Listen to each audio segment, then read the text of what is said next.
ఎప్పుడు అనిపించింది యాక్టర్ అవ్వాలని? ఎనీ ఇన్స్పిరేషన్ నేను చూసి అనుకున్నావా, లేకపోతే కొన్ని సంథింగ్ లైక్ ఇన్సిడెంట్స్ లేదు సార్, జరిగాయి సార్ కొన్ని. ఏంటది? అంటే చిన్నప్పుడు ఏంటంటే తాతయ్య కూడా ఎడిటర్ మార్తన్ గారు, అయ్యో కే మార్తన్ గారు. సో నేను చెన్నైలో నుంచి షిఫ్ట్ అయిపోయాక, నేను అప్పుడు చిన్నోడిని, పుట్టింది చెన్నైలో పుట్టాను సార్. అలాగే ఓకే.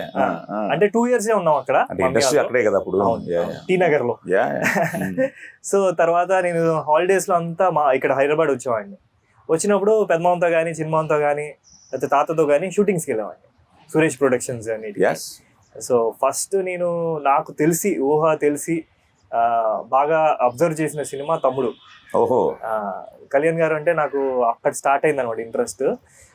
ఆయన యాక్షన్ సీక్వెన్స్ ఉంటుంది. థ్యాంక్ యూ పవన్, ఎంతో మందికి ఇన్స్పిరేషన్ అయ్యో, మనవాడికి నువ్వే ఇన్స్పిరేషన్ అట. సో ఆ మెయిన్ సీక్వెన్స్ ఒకటి ఉంటుంది సార్, ఆ సాంగ్ ఉంటుంది. సో చేతుల మీద కార్లు ఎక్కించుకోవడం అన్ని అది లైవ్ లో చూసాను. లక్కీగా ఐ గాట్ ఎ ఛాన్స్. తమ్ముడు మంచి సినిమా, చాలా మంచి సినిమా. కలిసా పవన్ ఎప్పుడైనా? కలిసాను సార్, ఫోటో ఉంటుంది. ఓకే. అన్నయ్య అంటే చిరంజీవి గారు అంటే ఆయన అంటే గ్యాంగ్ లీడర్ అనుకుంటా. ఆయన అందులో రఫ్ ఆడించాడు. అది మళ్ళీ తమిళ్ డబ్ చేస్తే తమిళ్లో చిరంజీవి గారికి నేనే వాయిస్ ఇచ్చాను. మళ్ళీ ఇందులో మనోడు డాన్స్ లో రఫ్ ఆడించాడు, రఫా రఫా రఫా. సో సూపర్ సాంగ్, చాలా బాగా చేసావు, చాలా బాగా చేసావు. Thank you.